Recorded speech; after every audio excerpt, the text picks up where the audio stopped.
meeting was properly posted. Yes, it was. Thank you very much.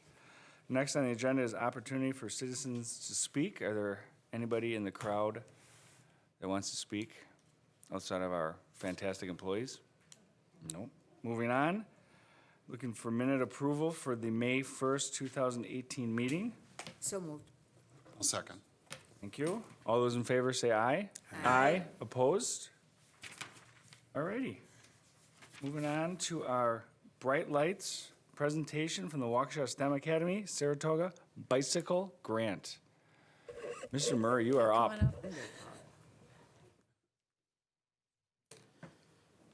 Blue on or green on? Part of the requirement for bright lights was to be bright. Love it. Looks great. Did you ride some of the bikes over? I tried. Mr. Tuttle had him locked down. Oh, what? Some of you may have had Mr. Tuttle. So.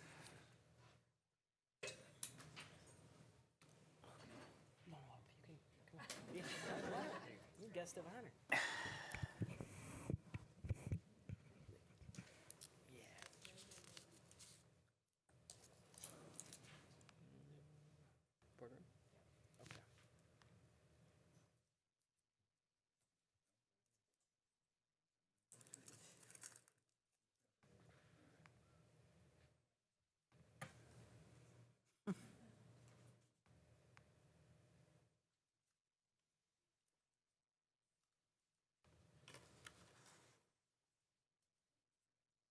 Okay.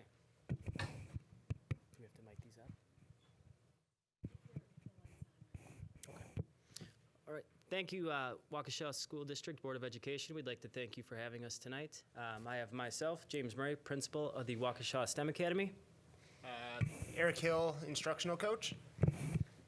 Elizabeth Shelley, student of STEM. Tonight we'd like to present on behalf of STEM, Riding for Focus, which is through the I Am Specialized or the Specialized Bicycle Company, a partnership that embraces exercise, healthy living, and a focus in school. And so Eric can probably speak a lot more to this, but long story short, there was a man with a passion driven to support students with ADHD, and bicycling was his avenue and his really his foundational practice to get that moving across the country. Eric, I don't know if you can. Yeah, sure. So Mike Sinyard is the founder of the Specialized Foundation and the Specialized Bicycle Foundation. He's also the founder of mountain biking. So if you ride a mountain bike, you can thank Mike Sinyard for that.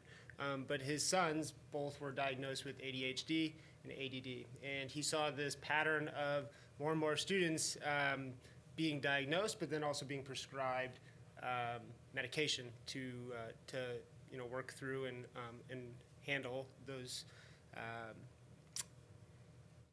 learning disabilities. So he went ahead and he said, you know what, I'm not going to put you on a medication. I can see the power in cycling and the benefit in physical activity, and you can use that as a tool to help you focus in a classroom. And he went ahead, he partnered with Stanford University, and they did a whole research study, brain study, on how physical activity impacts focus on students, and specifically students with ADHD and ADD. And the benefactors of that program, or benefits of that program, were so successfully felt, we need to make this nationwide. So that's his goal, is to go ahead and develop a curriculum that is standardized, that can be implemented across the country in physical education classrooms, in summer camps across the country. Right now, there's about 20 programs across the country that do the Riding for Focus curriculum. We applied in their first year of the grants. We were denied the first year, but because we have a little bit of grit and perseverance, we decided to come back and do it again the second year, and we were awarded the grant in that second year. I think one of the largest things they wanted, was to show data that supported this grant, and definitely the need to sustain. So we didn't just receive the bikes, we also have to provide data and feedback for the program and to the program mentors and the mentees as well. So we, Eric, myself, and Mr. Tuttle, were flown out to California to the foundation, the I Am Specialized, or the Riding for Focus Foundation. We had about a 4-day training where they put us through everything the students would be trained in. from fixing a flat to putting a tire on to braking to gearing up and gearing down to putting this helmet on, which I'm doing improperly right now, so I would have been yelled at for that. But it was cool because, like Eric said, there's a grant between, or a partnership between Specialized and Stanford. Eventually, Stanford would like to reach out to us. Down the road, it got postponed, so we sort of held off on those conversations. But really looking at the impact at STEM and how we can scale this out from 25 bikes to maybe 50 to 100 to a full school model. I know there's, I believe, one other school in Wisconsin. Yep. Right. DeForest. DeForest, yeah, right now. So we're doing pretty well with that in regard to Wisconsin. We have a 1 to 3 year roadmap. The plan is, again, if you don't submit, you don't keep up after a year, you return the bikes. We're doing very well. I know they're very proud with the work we're doing, especially the data and the reports that Mr. Tuttle and then Eric are submitting monthly. So it's looking great for us. We want to scale it. The 2 pictures here, or I should say the multiple pictures, but the top is Mr. Tuttle, mustache in full effect. So he was so excited to see the bike ride in one day. Eric surprised him. We got the fleet over there, I think, a weekend, and Eric rode in. We rode in the morning one day, and he was just shaking with anticipation. To take it from 4 stationary bikes to 25 real mountain bikes was just on another level. And then we were fortunate enough, Eric has if you know anything about Mr. Hill, has a big background in cycling, works with Project Echelon and oversees that, and had an ability to connect us with Saris, which these down here were indoor trainers. So if you live in Wisconsin, which we all do, we lose some of the fall, the winter, and the spring due to inclement weather. That's no longer an issue. So we received, through a mini grant with our governing board and a partnership with these companies, indoor trainers for each and every single bike. So anywhere from doing this in the gym to around our school, now our program has just expanded. And then Velo City has also been generous enough to help us out as well in a partnership with bike maintenance and assembly. And it's just been a partnership from the community that's been amazing. So the bikes were really just the start. That was our goal. Once we had that, we just started to take off and truly expand this program. So it's grown by leaps and bounds. So we're in a position now where it's not just a program, but it's something that we're integrating into other curriculums as well. So the bikes have actually been used in the science classroom to teach physics concepts. They've been used in our STEAM projects. They've been used in math to teach circumference, to teach ratios and proportions. It's been just really cool to see all the different dynamic ways that we can use it. And we actually had some students come to us with a student proposal project for one of our STEAM projects and say, hey, we would actually like to build a pump track, a mountain bike track like the one you see in the upper right-hand corner on campus. Something that would allow students to have more easy access. Something that, I could go out, Mr. Tuttle could go out, we could actually supervise at lunch.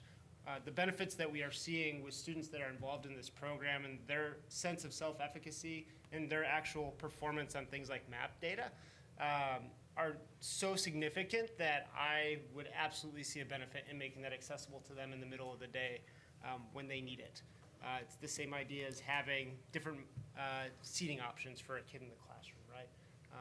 This is a tool we have accessible to us. Why wouldn't we make it available to kids when they need it? And the goal, like Eric said, is the far right-hand corner, the upper right-hand corner. There is some land around us, but we've also been looking at local parks, Manuka, things like that, to expand to a pump track. The field in front of us is a blessing. We have that for the students, but you can see how we've gone from wide open. So if kids take a tumble, they're going to be able to get up and walk away, to the cones on the playground, to the pump, which is a lot higher velocity and more of a challenge, and obviously tighter corners and control. So we're trying to, no different than in a classroom, you'd move up and you'd get a little more increased rigor. This is sort of that same scaffolding that we're doing outside. So it's a pretty cool pattern that we're seeing with students. The story that we sort of really like to show is this one where, excuse me, again, it's not just riding the bikes, it's learning all about them.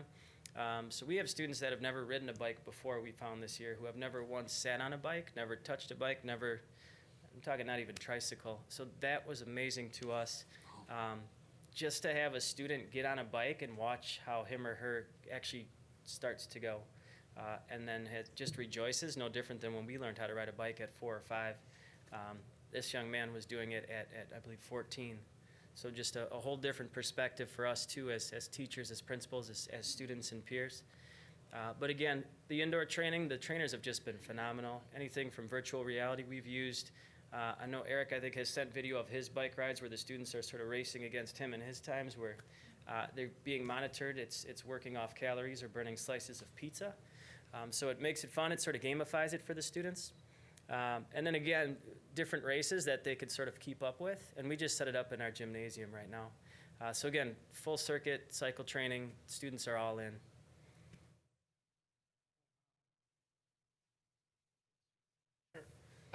So it's went beyond just the bikes as well.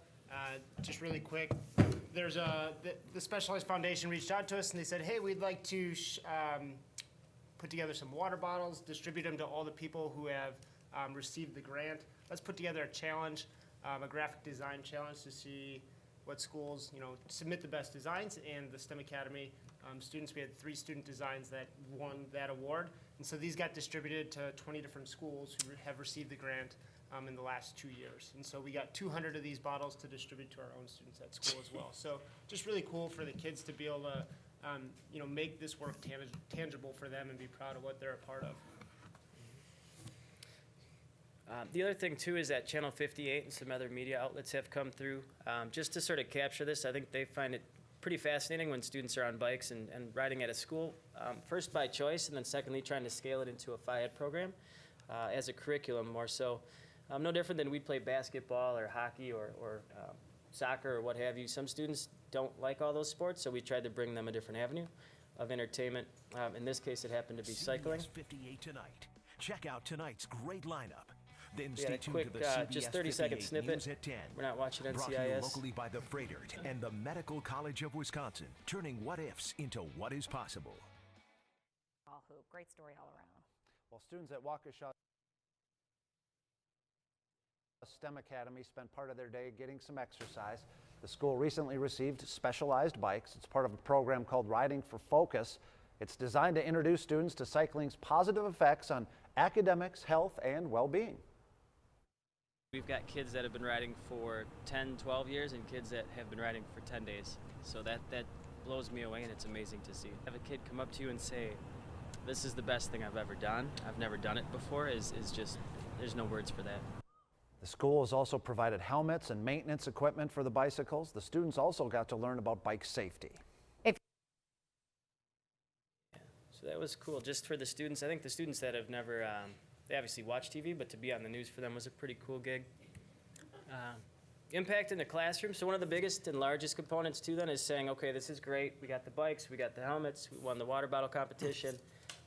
We got some cool looking stuff going on here. What is it actually doing? Is it purposeful and intentional? Or did the kids just ride bikes for 60 minutes a day? So one thing we really had to do was have the impact and the data and try to show a correlation between those two. And some of the things that we noticed were increase in attendance rates. So we took subgroups and disaggregated the data and looked at the students that were in this, what started out as a STEAM project and eventually continues to grow. But increased attendance rates amongst those students, lowered instances of behavior referrals, growth in MAP data and literacy specifically, and then significant increase in engagement. If you talk about a class with 0 behavioral issues, this would be it. It's not present because they're so engaged. They love it. They want to be there. So this is what we're providing Specialized with, just to really demonstrate these are the components that we're really factoring in when we're talking about success versus is this just a program that we're rolling out. So a lot of accountability on our behalf too to Specialized. Probably the best part of the whole thing, when the student becomes the teacher. So I designed a project that I took like the trainers and I wanted to create more with what we were watching for videos on the trainers. So I decided I was going to watch a couple of videos just to see what the key factors of the videos were. And I built a project outside of home. I took a camera and I attached it to my bike and rode for 20 some minutes, and I recorded it and then I submitted it as my project. It showed the difference between what students could do versus what people were doing for like a job on YouTube. And it just blew me away with the difference that the focus was helping, even just on the trainers, was impacting myself personally throughout my day on the bikes. So just it's a different kind of project that students can be doing every day. And then outside of Ellie, some of the other students were able to present too. So you saw various levels of students just clipping, free images, to some that were taking selfies on their bikes. To others, the thing that I thought was cool is we were watching this, and there was students actually updating their presentations as they would catch new points or facts that others were presenting, or if they heard a question, they would quickly fill in the answers to sort of educate because they were going next. So they were really sort of on the fly learning it and then teaching it again readily. So very cool to see, but just a different spin on things. It's a different look on FIED, project-based learning, and then activity tied to academics. So thank you very much. Questions?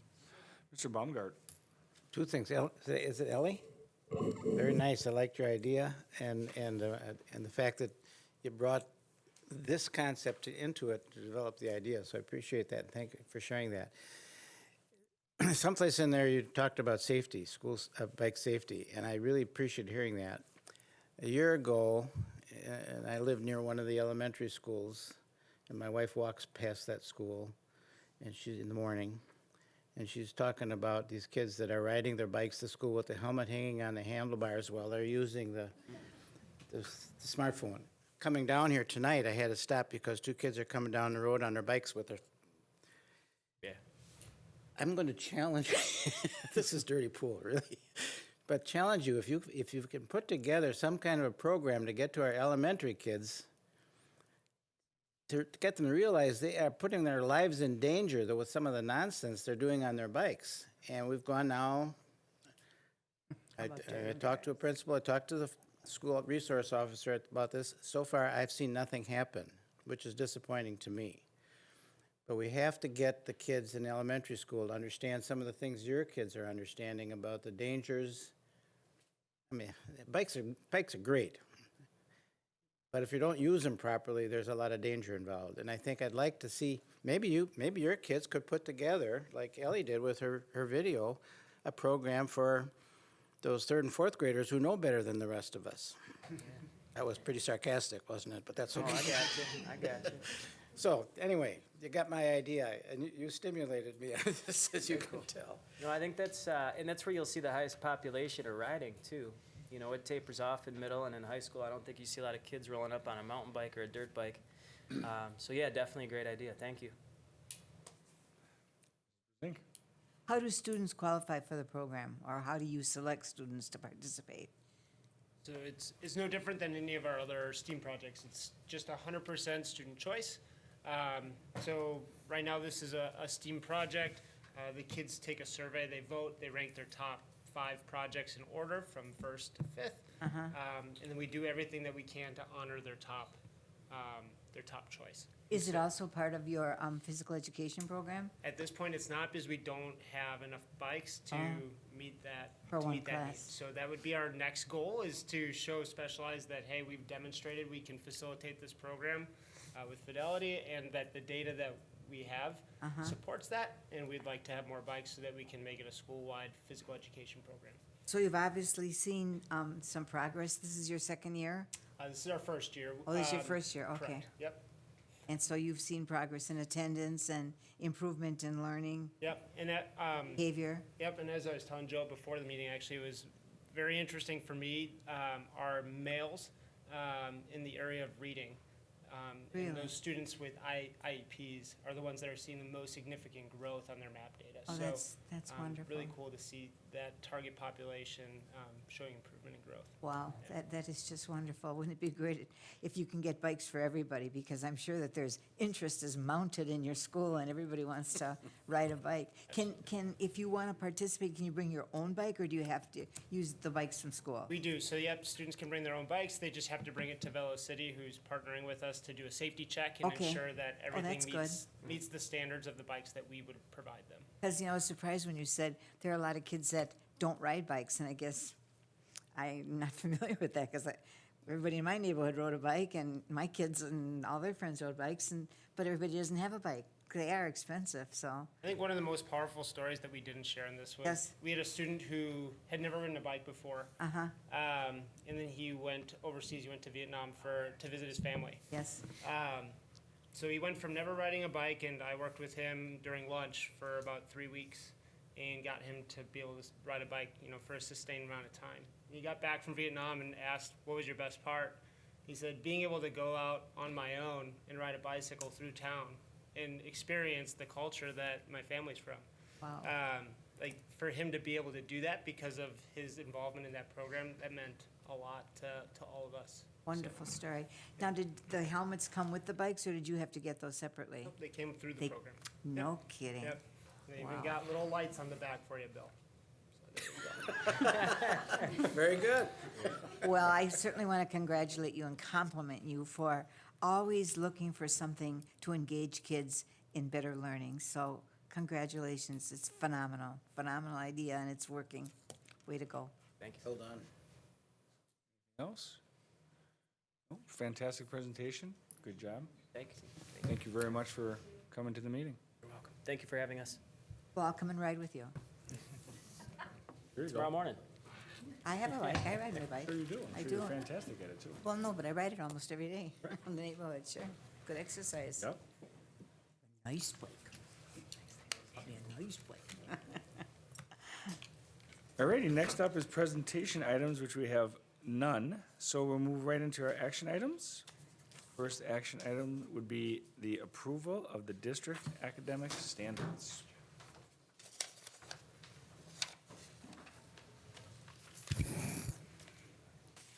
All right. Welcome. Good evening. See you both again. Yes. Melissa and I are here tonight for this action item. We're asking the board to approve our annual notice of student academic standards. Since 2015, when Wisconsin Act 55 was passed, school districts are required to post what academic standards our curriculum is aligned to and based off of, and we post that on our website. We have a annual notice page. So that's where we will host that. In Waukesha, we base our curriculum off of state and national standards. And so every year at this time, we'll be coming to you and asking for this recommendation. So at that time, or at this time, we'll entertain any questions. Any questions? Yes. Mrs. Brezink. Well, I went online to find this today, and I had a difficult time. So I called Sue, and I said, okay, where can I find this? And she told me, but if I couldn't find it, then I'm wondering how accessible it is to parents, so that maybe we could have a line that just says district academic standards. It's included in there, it's on there, but it's not under what you would call district academic standards. So you might want to consider putting that title there. So then I thought, oh, well, I'm going to get, pages of stuff. Well, these are the standards. They're the academic standards. However, there's standards for each content area that we teach, like reading or math, et cetera. Yes. Right. Yep. And is it different school to school, or is it district? As a district. Okay. Yep.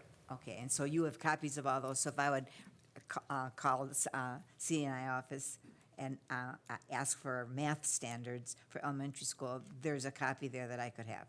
Yes. Great, that's wonderful. Yeah. But no, I just wanted to make sure, I'm sure we have standards, there's no doubt about it. But they weren't contained online, but there would be pages and pages and pages if we did it for every content area. So that if a parent wanted to know specifically what are the standards like for a geography course, they're there. Yes. So, thank you. Thank you. Any other questions related to this action item? Mr. Baumgartner. I'll move that we approve the district academic standards and have them posted accordingly. Second. Go ahead. Think seconded. All those in favor say aye. Aye. Aye. Opposed? Excellent. 5-0.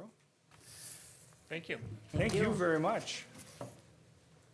Our next action item is approval of overnight field trip requests. Yes, just seeking your approval on one request this evening for the North High School Marching Band and their trip to Memphis, Tennessee. Question. Mrs. Brezink. Sorry about that. Jody, I noticed in the paragraph that illustrates what students will be able to know and do from taking this trip, it says that they receive a fee, or they receive some money for participating in certain parades, et cetera, that they're invited to? Is that right?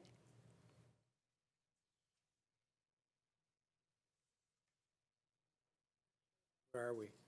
In the first paragraph. I see the first paragraph, and it says, "See attached." Just from principal experience, if this is a competition that they are volunteering to be a part of, sometimes they'll help donate to their Right. program. See, it says better paying parades, the second last sentence. We keep getting invited to better paying parades, that's what I meant. So evidently, there's some fee that we get. I thought they reimburse costs of, Yeah, I can check on that for Check you. on I'm that. I not mean, sure on the detail I was on that. wondering, because you know what it is, if our students are paying $800, you know, that's a lot of money. But, you know, what is being paid? It's obviously not their transportation, room and board, so what is it? Is it a donation to the school district? Is it a donation to the program? I can check on that, Okay. and I'll respond via email to the board Okay, members. thank you very much. anything else? Any other questions? You're looking for a motion for approval?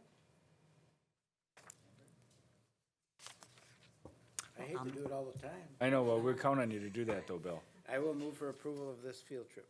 Second. Thank you. All those in favor say aye. Aye. Aye. Okay. Aye. Opposed? Thank you, it's 5-0. Thank you, Bill.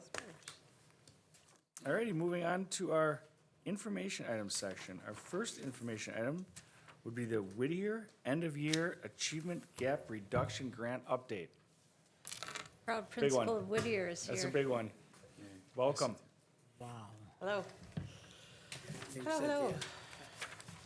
Cynthia. So I was here a few months ago, and the achievement gap reduction took the replaced the SAGE grant, School Achievement Guaranteed in Education. So we're gonna, when Tahare comes and reports, and 9 months from now, 6 months from now, she's gonna just say AGR, because now you'll know that. We report out twice a year, and I don't know what Director Landish will suggest, if it's always going to be in person. However it happens, you will get something, some information. So just reporting out, you received a stapled packet and then one kind of, well, I guess it's all stapled. That big piece is just so you could read the smaller piece. All right? So this is what the legal size page is the actual data from the grant that we wrote up. And basically, we were looking for 5% growth in grades K through 3 on our triangulated data wall. So bear with me, you'll see all of it, but this is the actual report. This is the information that has to come to you. And you can see in the green and red columns, in that, I guess that 5th column over, that was the end of the fall semester. And then the blue and that one little red column is the current information. So if it's blue, there was significant growth, much greater than 5%, like greater than 10%, in some cases 60% growth. The red means it went down, and if it's if there's no color in the box, that means it stayed the same. Okay, so the top half is literacy, the bottom half is math, and I'm going to go on to your packet, just to this next information. I know Bill always asks, what about the rest of the school? So here is the rest of the school. If you go on to page 2, this next page of your packet. One more, it's, it should say page 2 of that, yep, when there's pictures at the bottom? Yep. Okay.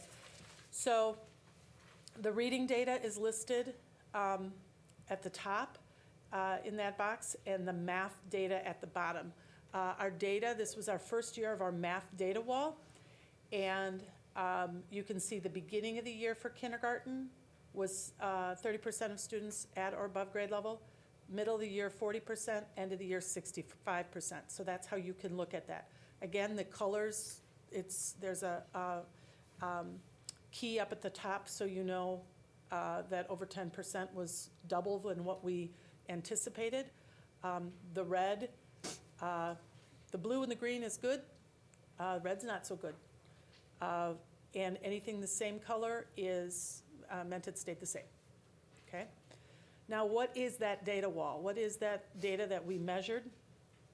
This year, in our AGR grant, if you look at the pictures, this is actually our data wall. To the left is the fall data wall, and to the right is the spring data wall. And that data is triangulated for literacy and for math. We use running records, so it's not just one thing. We use running records, we use MAP, we use PALS, we use conferring notes, we use writing samples. Our literacy data wall is much more mature.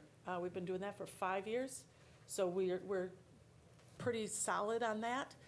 The math data wall that we just started has MAP data, has classwork, and has our district assessment information. So that is, that's just a baby. It just isn't even a year old yet. So that that data may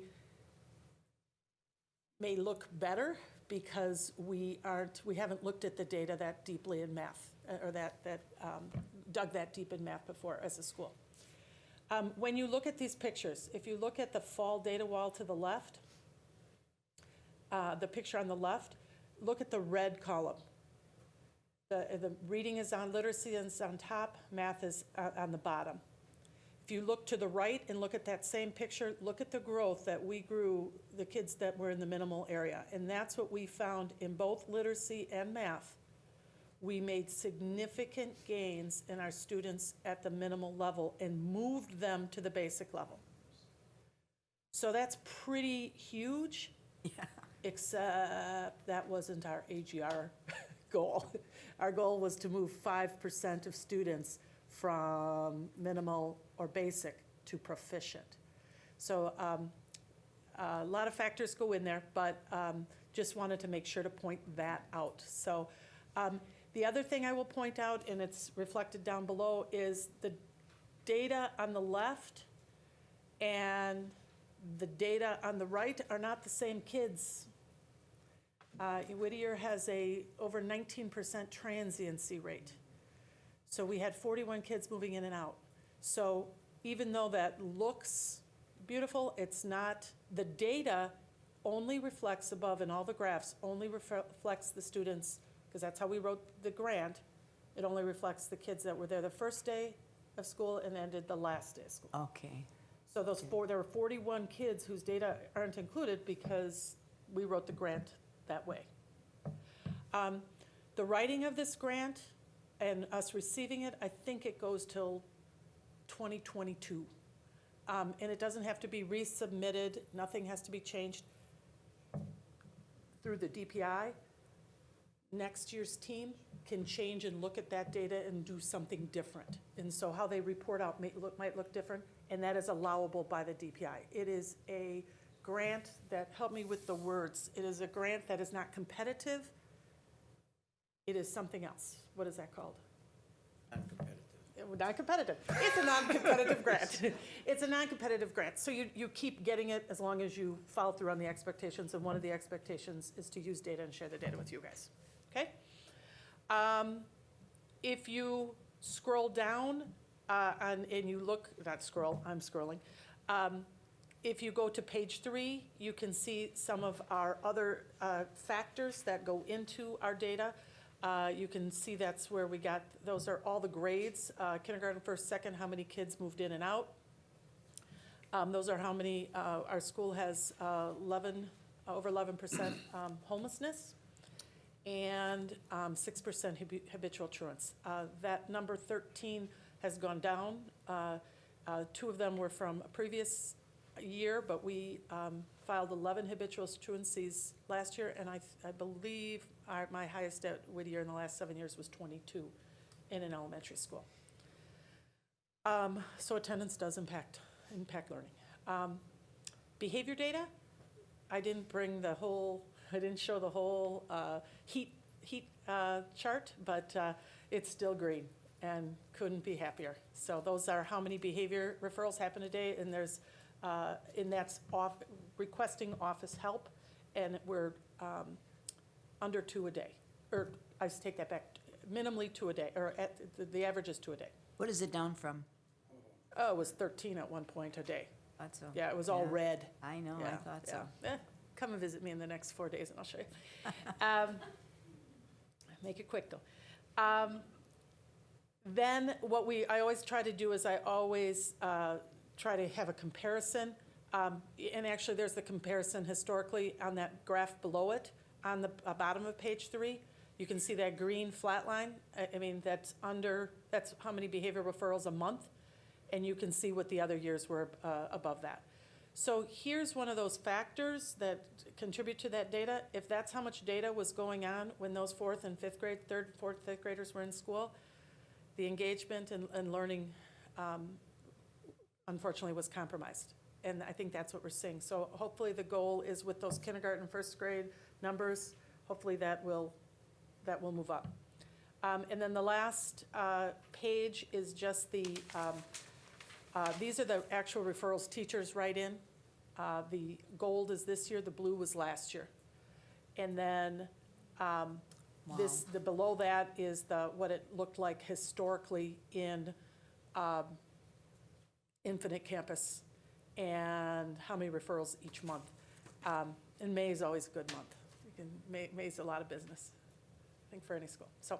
This should be national news. I really mean it. What? This should be national news to see what a school can do when you put some effort into a special program. Yeah. And if I may add, may I, sir? Yes, you may. Thank you, ma'am. Cynthia, you have done such an awesome job. I've been on the board as long as you've been principal. You've just done such an awesome job as a principal. You are a phenomenal leader, and what you did for Whittier will be carried on into the next generation. Those kids will be better off as adults, young adults, parents, because of what you emphasized at that school. Thank you. So thank you for hanging in there. It was tough. When you came there, it was tough. But you've made that school into something special, and I'm so proud of you. And Thank you. You will be missed. And I have to compliment Todd and all the support, because Yes, you we've, I think my buddy behind me there, John Sakonis, counted 100 staff have gone through that building in 7 years. Yes, And that was a lot of support from down here and yes. through the district and all of you. And it takes the right people Does. throughout the school. It is never, ever in a school about But don't, one person. but it takes leadership, and don't ever forget But it. you Takes gotta hire leadership. leadership too, so. Yeah. And look, I got my boy right here. Yeah, it takes leadership.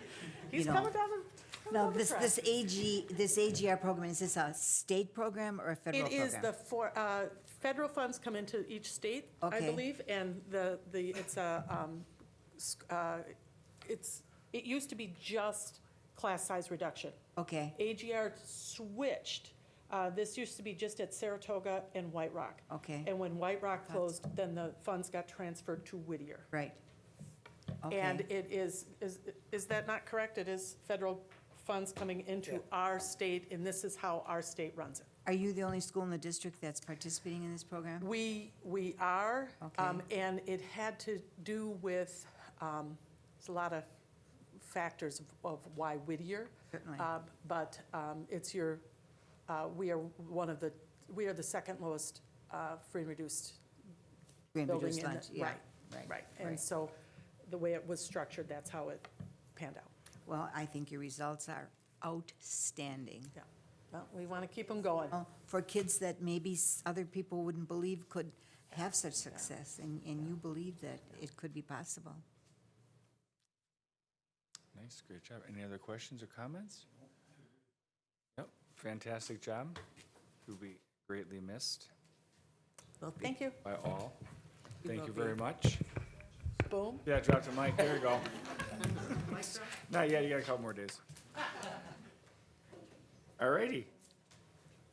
Information item is our at-risk update.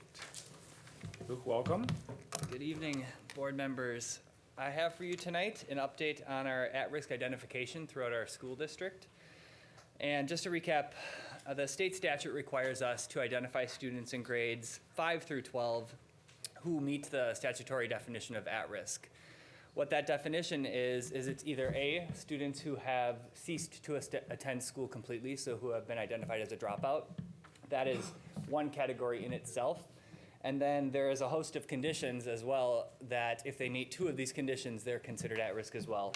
Those conditions include children who are 2 or more years behind their age group in basic skills, students who are habitual truant or meet the state statute of habitual truant, students who may be school-age parents themselves, adjudicated delinquents, students who are 1 year or more behind their age group in the number of high school credits that they're attaining, and then 8th grade pupils who have scored in the forward exam below the basic level in reading and math. So when we talk about those statutory obligations, those are a bit ambiguous, right?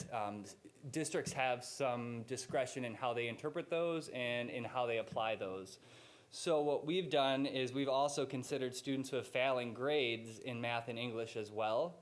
And then we've also further defined what does it mean to be exactly 1 year behind in credits? What is that at 9th grade, at 10th grade, and so on? What does it mean to be 2 years behind in basic skills? We brought clarity to that and what that looks like at every different grade level, because being 2 years behind in 5th grade looks very different than what it would be for a senior in high school. We provided additional clarity this year. It was a collaboration with some of our coordinators, directors, and our school staff in coming to consensus around operationally defining these more ambiguous criteria. And in that, we have a much more consistent practice of this identification. So the law does require us that by March 1st, we identify all of these parents in writing that their child has been identified as a student at risk and that we are planning around them in terms of how to intervene and interrupt that path so that we can get them more on track. This was the first year that the district formally was required and did this identification process for 5th grade. So that was a new undertaking as well this year in terms of really making sure our 5th grade teams were particularly poised or ready to take on that work and make sure they were following the statute and the interpretations correctly. So we provided a lot of support as well for that to make sure 5th grade was doing it well, and also making sure they were having conversations with these parents. We made a strong emphasis that this letter is not the first time that a parent should be informed or being told that there's a concern. And in a perfect world, when we go through this process in January or February, the majority of students that we are finding are meeting the definition are students that we're already planning around or that we've already brought through our problem-solving teams and already have plans in places. So on the whole, when we've done this identification, we did identify about 382 students in the district, which makes up about 4.8% of our total enrollment from 5th through 12th grade. There is no real comparison to this because this isn't a report that is required to the state. And again, the ambiguity, you're not comparing apples to apples when you look at other districts because they may have applied the criteria a little bit differently and or added in their own pieces. The consistency that we had this year, I think, helped us really hone in on the students and identifying them correctly in terms of really defining what that looks like, what that means in terms of credits and the basic skill deficits. We are able to find, different pockets and grade levels that had higher counts and different concentrations, but overall, the numbers were a little bit down from years prior. I do think that I attribute that to just, increasing the level of consistency and clarity with our staff. And overall, we are happy with the percentage in terms of the numbers that were coming up in each of our schools. The reports we were receiving from those staff were very much so that the students they were identifying were students they had been planning around already. So that is the good news, that it wasn't necessarily uncovering holes that were found in students in terms of ones that weren't being noticed or identified out there in the schools. We will be bringing forward the plan that we have and that we're continually tweaking in the fall for you to approve again annually. So we'll explain that a little bit in more detail at that time in the fall in terms of what that looks like and the characteristics of each of those conditions and how we identify those.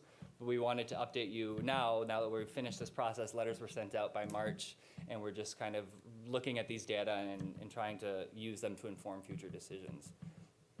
Excellent. Mr. Baumgartner. I don't know if this is an anomaly or something else, but I'm just looking at the back page. It seems that it peaks with the last year in middle school, last year in high school, and I can't speak for the elementary I would school. say that might be an anomaly. I looked at those data from last year, and we didn't see the same exact peaks. Oh, you didn't? Certainly senior year, typically you're identifying more, and there is a bubble there Because of the consistently, and that makes sense in terms of the credit deficits. Oftentimes, that's when it really becomes noticed, So and they fall more it behind. happens to fit with a year. I can see that one for sure. The 8th grade bubble that we had this year, though, I couldn't speak to a trend on that. Okay. Like I say, it could just be weird. Thank you. A little red flag that I noticed. Number 5, The 5th grade? yes, the very last line where it says, and 8th grade pupils who failed to be promoted to the 9th grade. I guess I didn't think that retention was something that we did anymore, or that education does not do anymore. It's not a practice that is common, and that's just in statute. So I would Okay. imagine it's in statute because there are districts that still practice retention. So we aren't Not that I'm aware retaining? of, no. Great, great. Mr. Dietz. Luke, could you tell me who oversees the student progress throughout the year with this, and then how often is it reviewed? So we've instructed our student services staff as they help facilitate this process. Once students are identified, that those students must, if they haven't already, been going through the problem-solving team process at the school. So that team really is the keeper of that plan and ensuring that that student's plan is revisited. And then again, passing on if the student's transitioning to another level, be that elementary to middle to high, that also follows the student. Anything else? Luke, how do we do compared to other districts? That's hard to say. We reached out to other districts, and some of them aren't doing it as formally as we are and to the T of the statute. Others have different criteria embedded in theirs or lack thereof, so it's really, it's very difficult to compare, and we don't have any hard, fast comparisons. I reached out to about 20 school districts. I had one response. That district has found that 1.1% of their staff, it's a high school district. I then did a little bit of digging online, and there was a school district, a large school district, that reported that they had 8.8% of their students. So we sit somewhere between where a small high school affluent district is and a large school district that has more issues. So. Okay, socially diverse. Okay, excellent. Mr. Dietz. To what degree, Luke, do the students know that they're at risk?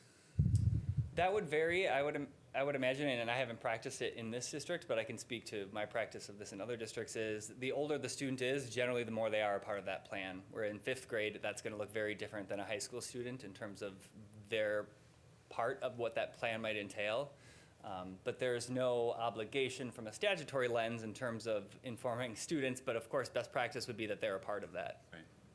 I think I know a lot of kids that are involved in their IEP meetings, even at the elementary level. Absolutely. I think the important thing to note is, we run East High School. We run an alternative high school for students who are at risk that serves approximately 200 kids a year, grades 9 through 12. So there's a layer there that this planning has helped engage them differently, and hopefully by engaging them earlier, we'll see fewer and fewer kids who need an at-risk high school. Great. And to follow up on that too as well, East did this process. In theory, all East students would have been identified, but as they ran through this process, they found that there were several students that no longer met criteria that were at East because they didn't have 2 of the conditions anymore. So that was good news in a revealing way as well, that many students that once met were not anymore. Very good. Zink. We need to take great pride in what's going on at East High School because it's phenomenal. We're helping kids graduate, helping kids succeed, feel successful. That's what it's all about. And then when they leave us, they go out into the world and they're much better prepared than some school districts that don't do anything. And I just wanted to mention that, you know, there are school districts, as you pointed out, Joe, that don't have at-risk programs, and every school district has at-risk kids. And they'll say, we don't have any at-risk kids, and the kids that are at risk don't get services. And I would agree, we have a lot of really great things happening over at East High School, so I'm happy to be there a lot. You've got a great staff over there, and I love to go over there. Any other questions? No?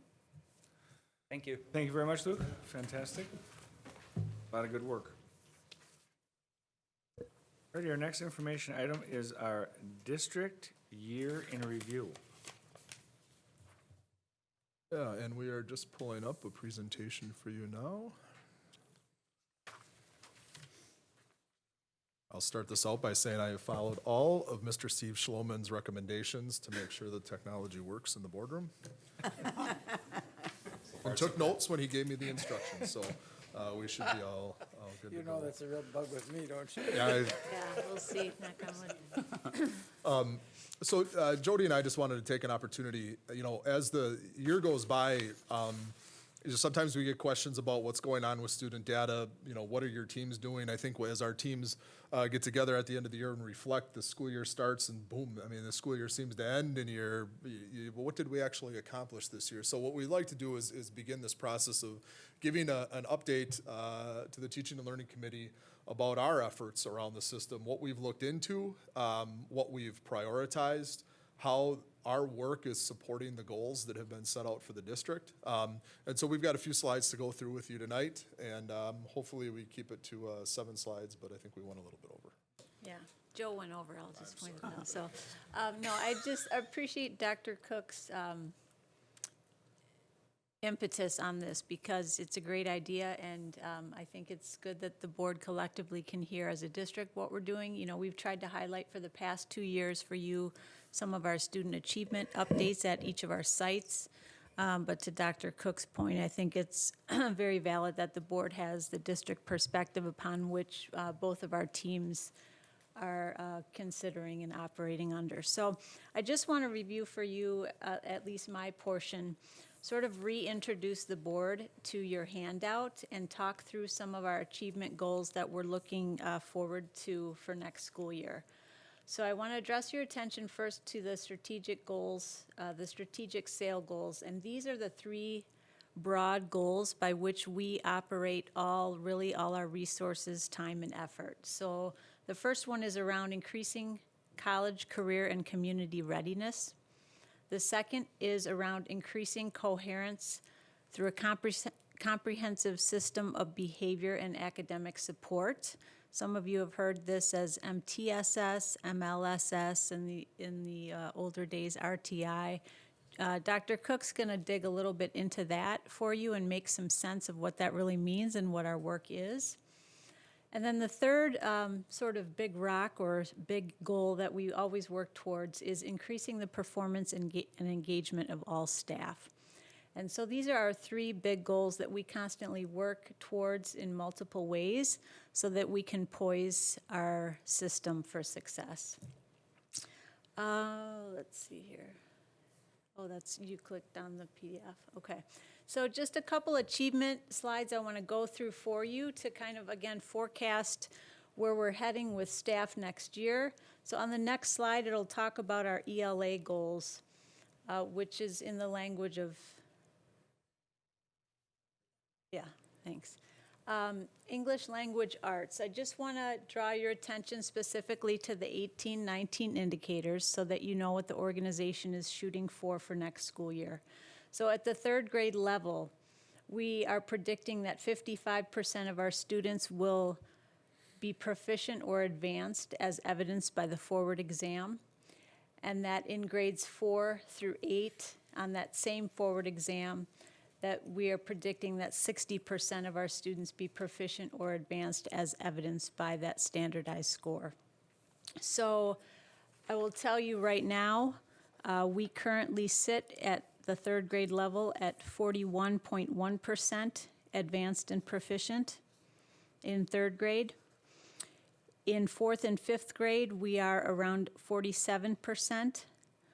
6th grade 38%, 7th grade 38.5%, and 8th grade 39.2%. So you can see the ranges that we are hovering currently in that area of achievement.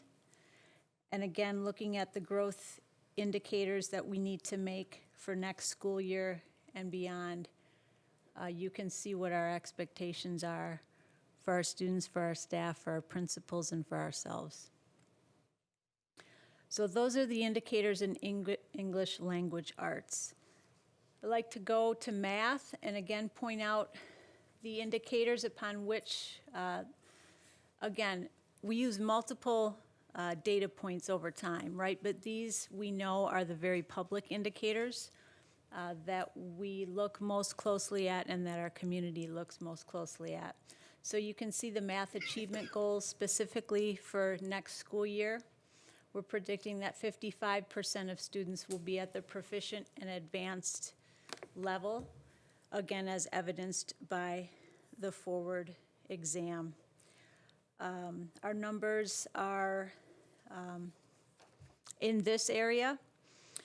3rd grade, we're currently sitting at 53.5%.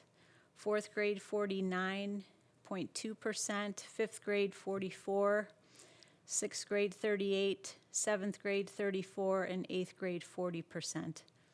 So again, that'll give you a range from about 35% to 53% current achievement rates, where we're predicting that 55% proficient and advanced for next school year in the area of mathematics. Next slide I would like to talk about is just our ACT predictor. We know that's the, again, sort of the epiphany of all high school scores is that ACT. And we have committed to Waukesha high schools earning the composite ACT score that will always be a point above the state average. So the state average this past school year was 20.2, and SDW did sit above the average 20.4 this year. And again, we would be shooting for that full point above the state average consistently. Question at that point. Yes, sir. Is the state average staying flat or going up or going down? Maybe you don't know, but. It's been relatively flat. Okay, because if the state average starts going down, at one point wouldn't mean much to us. I guess is what I'm saying. Right. It kind of bounces by a 0.1 or. 0.1, but not. It's been relatively flat. All right, Since it's not doing this. I wouldn't say it's statistically meaningful Okay, enough to. I'm fine. Correct. The last slide in terms of my portion of the achievement piece that I'd like to mention is I'd like to just reintroduce or introduce to the board the Redefining Ready work that continues to, thank you, exist around our state and our nation. And again, when we put out the goal of increasing college, career, and community readiness, you know, as Dr. Gray always talks about, we are so proud of being not just a test score here, because we do have so much that we offer for our students. And so what the Redefining Ready indicators also shows to our students and our parents is that although the standardized testing benchmarks are listed and the achievement indicators are important, that there are other indicators around grade level experiences and or community service, industry credential, extracurricular activities that are all involved in what we are defining as being career and community ready. And so again, this will be a document that provides us a trajectory and a path so that it is all encompassing beyond a single achievement indicator.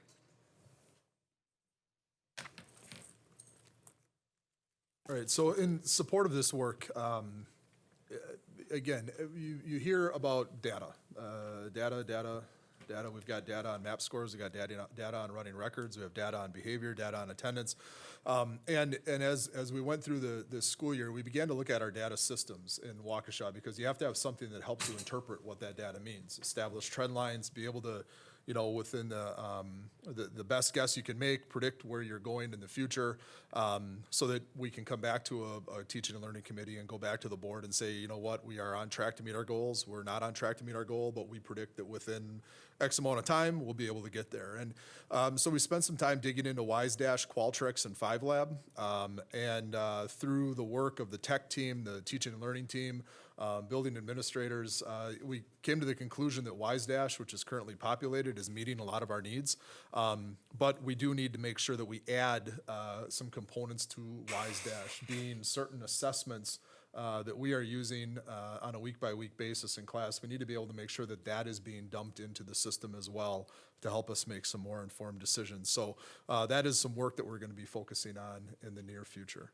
Our school report cards, the reason why the forward has been picked and the ACT has been picked is because that is a measurement that goes into the school report cards. And one of the things that often gets washed, you get this compiled district report at the end of the year, and that may show that we're up a point or two, down a point or two. That seems to fluctuate a little bit, but we were able to break this down by schools, and from the 14-15 school year to the 16-17 school year, when you looked at all the pluses and minuses across the district, our schools had a 23-point increase from one year to the next. During the 15-16 school year, there was no school report card, but from this 16-17 year to the 17-18 year, with all those pluses or minuses, we were 63 points ahead, and I think Dr. Gray has provided that up as an update to the board. But it's important to note that school by school, we're seeing some schools that are doing a lot of good work in the area of instruction. Students are achieving and students are growing, and we're very proud of that particular data point. What we would like to see is all of our schools obviously moving up, but we do recognize that for some of our schools that are in that top year, significantly exceeds expectations, there always might be a point or two variation, year by year that really comes down into the group of kids that were tested. Those kids are growing, those kids are doing a good job, but you may be at a 95 one year and a 93 another year and a 96 following year. So we want to make sure that what we are doing is consistently getting better, and those schools that are doing very well continue to do very well.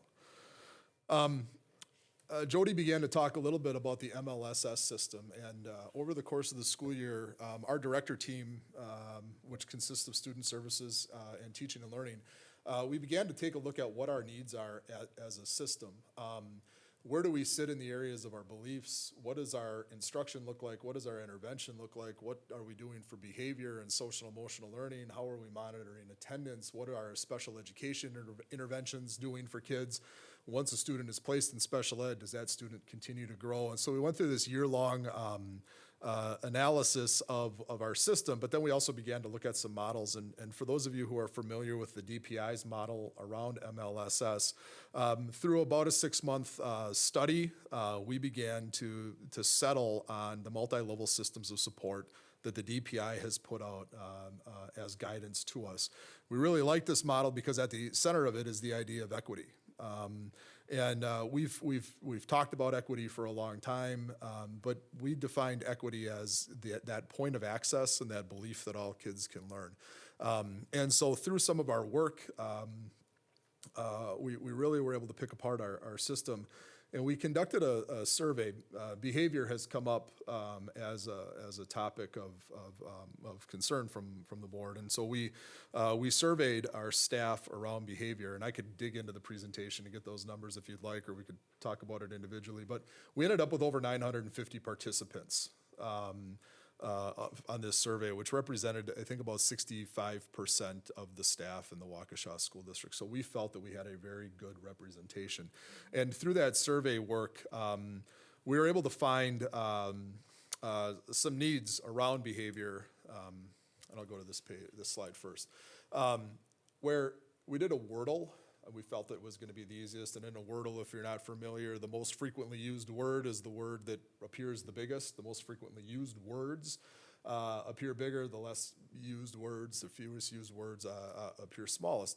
And what we found was this idea of students was the largest word, and it was at the center. But when we investigated this a little bit more, we found that students has a number of different meetings. And so we asked school teams to go back and review individual reports based off of this survey, and we found that some schools, like the idea of the term of students within the scope of comments, was represented as we're here to support and do and work on behalf of the kids. And there was other situations and there were other reports where it seemed like the kids were being blamed.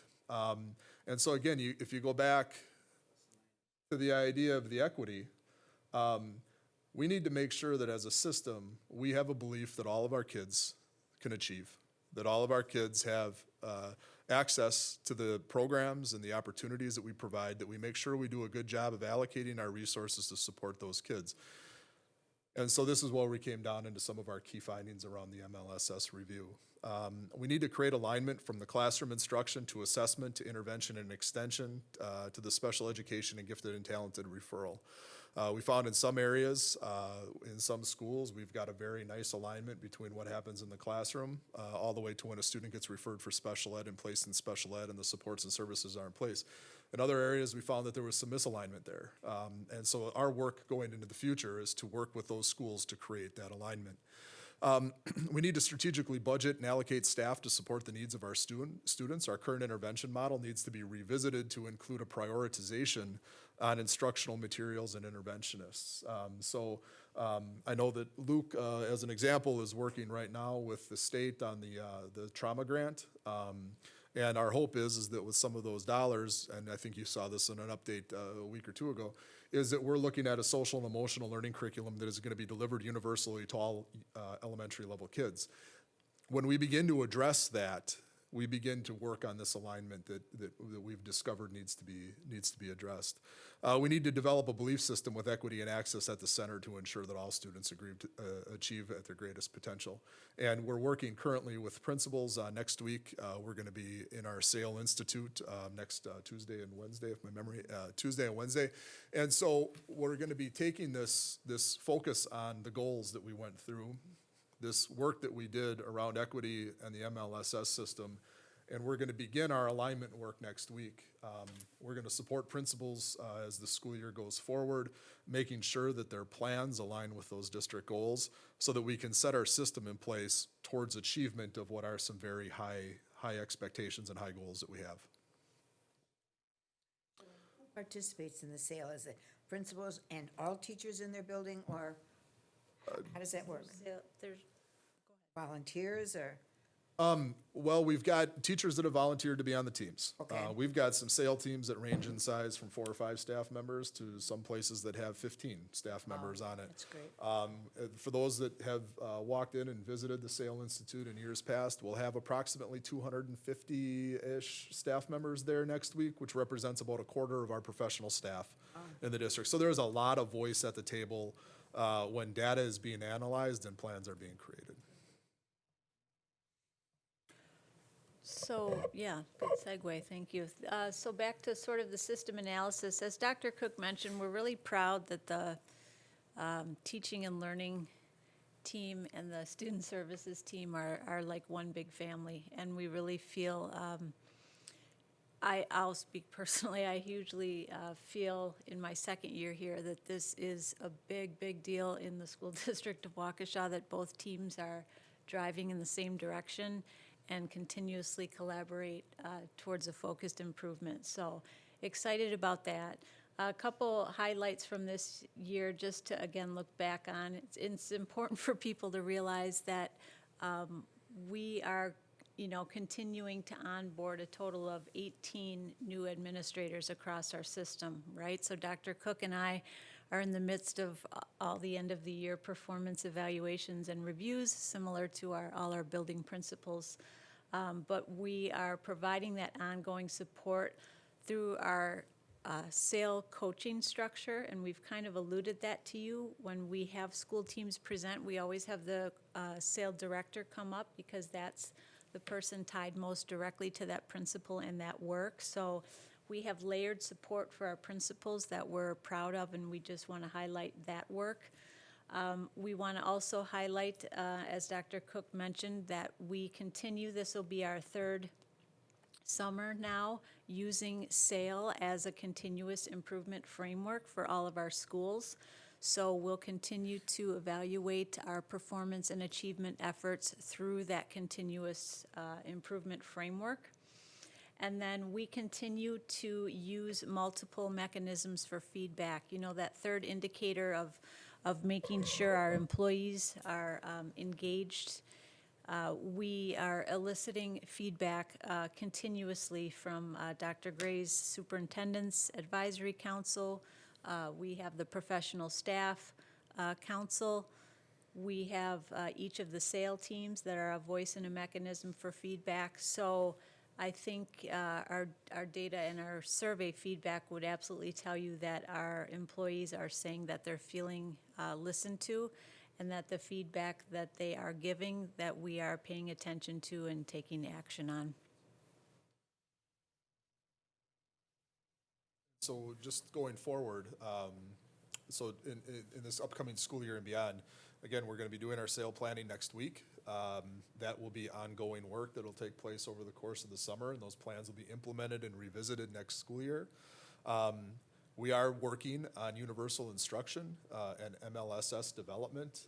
For those committee members who have been on the committee for the last 4 or 5 years, you heard about the math structure that we have in place, the literacy frameworks that we have in place. That is going to be ongoing work for us into the future.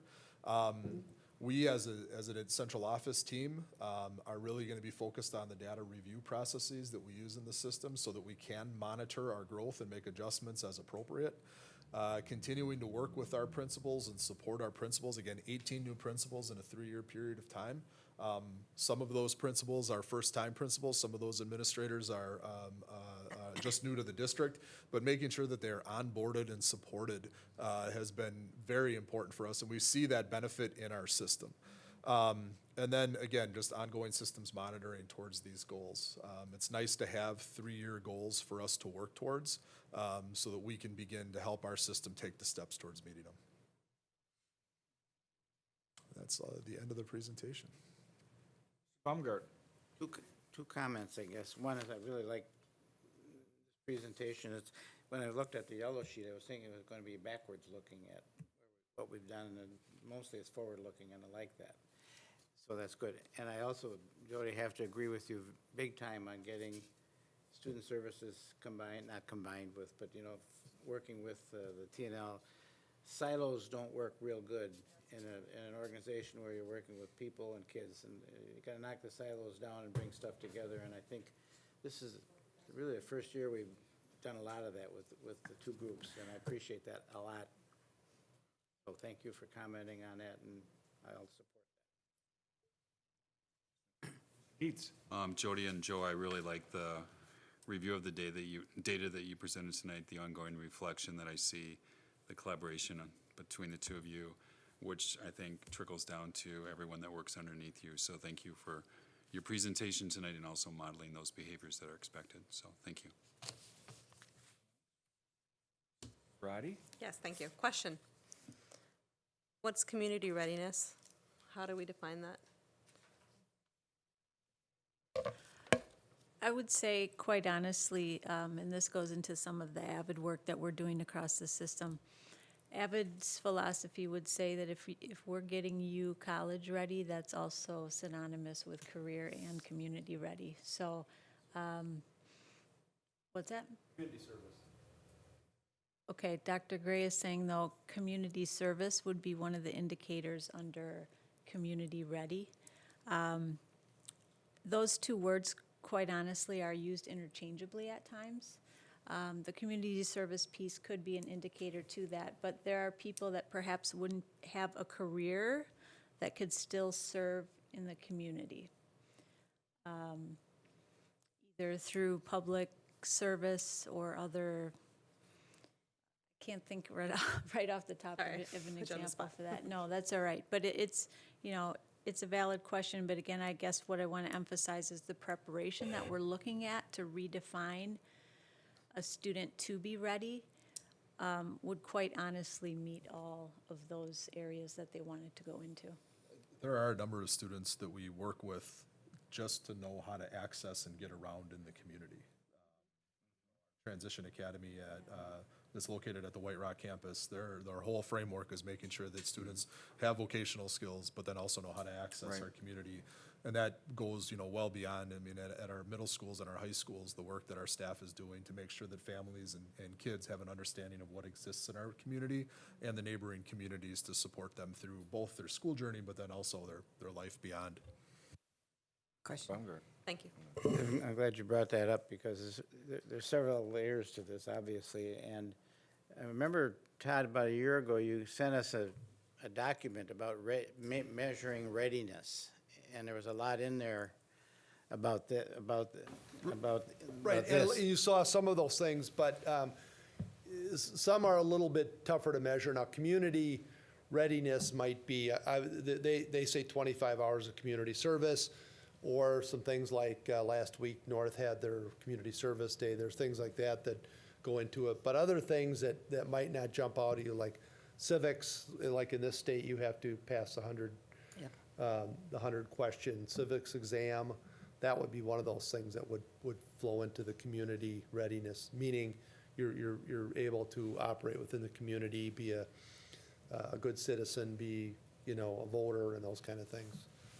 And Jody, you mentioned about Avid too, and you see so much readiness when you go there. I visited the senior class last week again. I do this every year. I just love to go to that senior class at South. Now we're going to do it more places.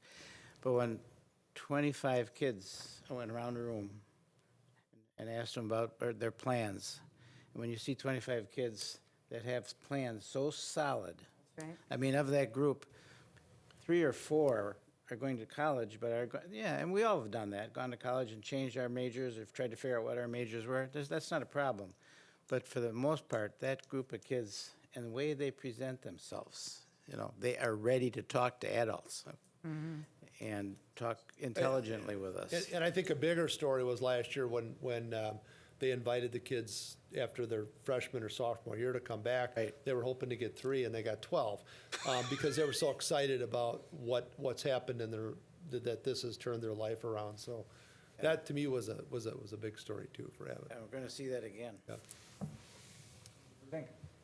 Dr. Cook, at one time, many years ago, when the board was setting goals, Bill was probably on the board at that time too, I remember that we wanted to make community service a mandate for graduation, and, it didn't go through. It's not a mandate now, is it? I mean, it's encouraged and opportunities are provided. It's not built but into it's board not a policy, mandate. no. Okay. But the kids are doing a lot of Oh, it I know they are. without a mandate, and I know they sometimes are. that's better. Sometimes that is better. Any other comments? No? Fantastic. Oh, no, okay. Great presentation.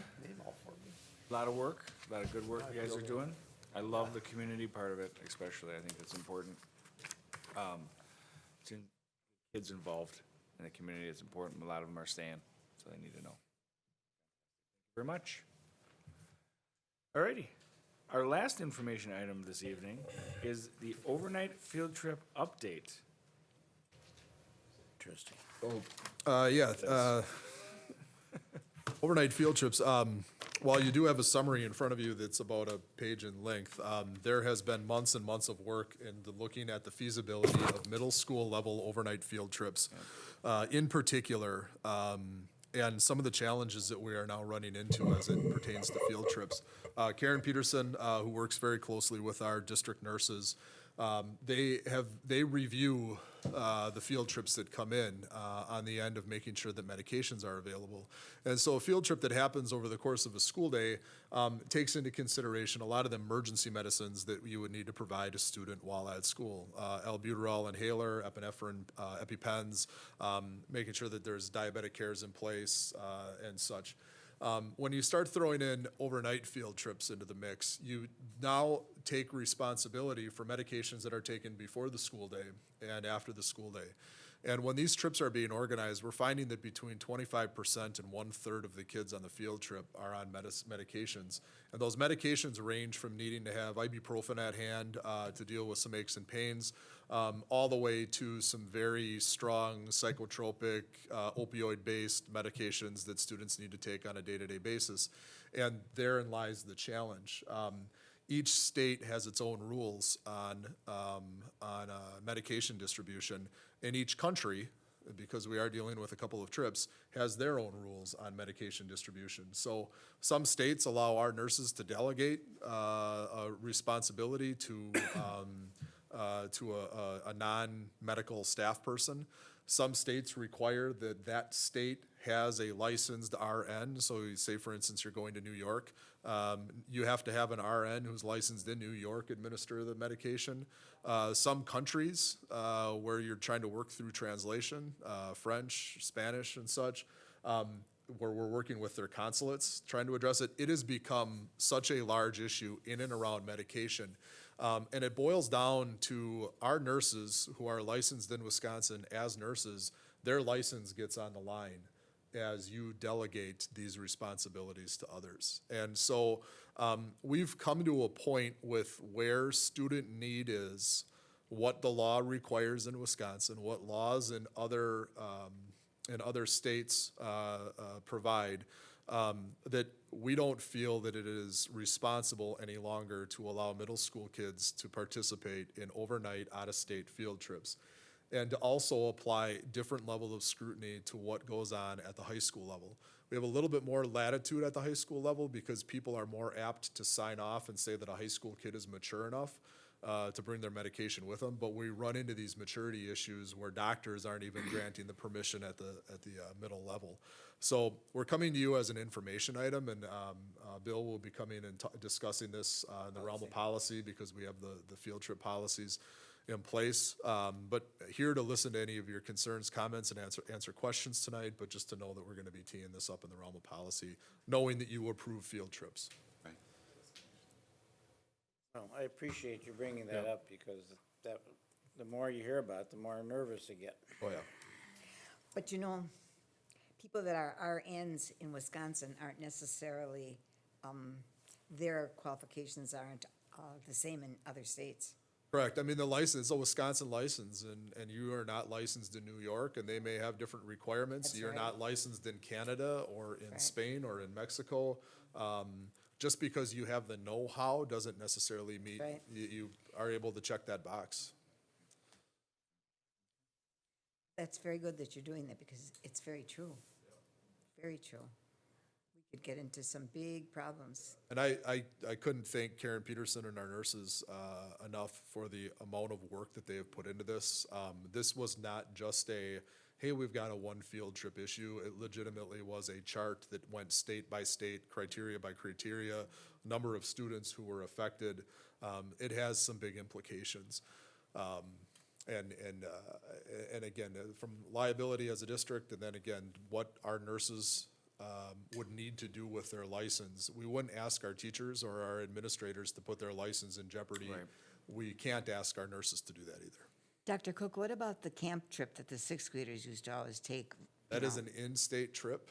Oh, okay, but it's It an is a overnight trip that trip. we are continuing to look at as far as its appropriateness. Okay. I would share that a lot of school districts at the middle level, most of the districts that we have consulted have said that we are not going to do overnight field trips at the middle school anymore for this reason. So then the fifth graders don't go on that trip. That's always been a sixth grade trip, correct? It's been at the middle level, 6th, 7th, and 8th grade, yes. Good trip. Yeah, well, it's a safety issue. But there's a lot that can be done within the scope of the regular day. Exactly. Even if that day is extended a little bit to provide some of these opportunities to students. But again, we continue to hear in the news issues with opioids. You continue to see kids get in trouble for sharing pills, selling pills, and you run into maturity issues that exist at those levels. Yep. So this year, did the sixth grade still go to the camp? Yes, they They did. did, okay. So we'll have further discussions at the policy committee. Sure. And we'll bring some recommendations to the full board. Thank you very much. We have no discussion items on our agendas this evening, so that would conclude our meeting. Our next meeting is scheduled for Tuesday, September 4th. We usually don't have a July meeting, and the August meeting have an is August not meeting. going to be on. Not going to have an August meeting? August meeting. Right now, in case something would pop up where we need to schedule. But right now, we will not be having an August meeting. Meeting adjourned. Thank you very much. Bill?